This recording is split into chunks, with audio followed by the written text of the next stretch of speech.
حدثني أحمد بن أبي رجاء قال حدثنا الناظر عن هشام قال أخبرني أبي عن عائشة أنها قالت ما غرت على امرأة لرسول الله صلى الله عليه وسلم كما غرت على خديجة.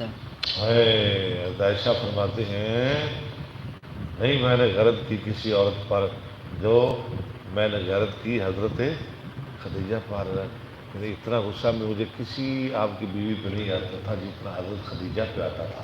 لكثرة ذكر رسول الله صلى الله عليه کیوں؟ وسلم. رسول اللہ صلی اللہ علیہ وسلم کا اس کا زیادہ ذکر کرنے کی وجہ سے إياها وثنائه عليها. اور اس کی زیادہ تعریف کرنے کی وجہ سے، حالانکہ وہ تو مر چکی تھی لیکن اب اتنا ذکر کرتے تھے کہ مجھے زندہ عورتوں پر جو موجود تھی میرے سامنے رہتی تھی ان پہ مجھے اتنی غیرت نہیں آتی تھی جتنی غیرت مجھے خدیجہ پہ آتی تھی.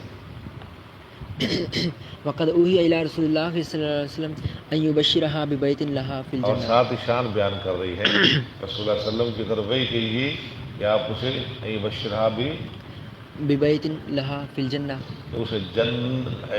اسے جنت میں ایک گھر کی خوشخبری دے دو. من قصب. کیسا گھر؟ من قصب، موتیوں کا، یعنی اسے جنت میں موتیوں کے گھر کی خوشخبری دے دو. باب ذب الرجل عن ابنته. دفاع کرنا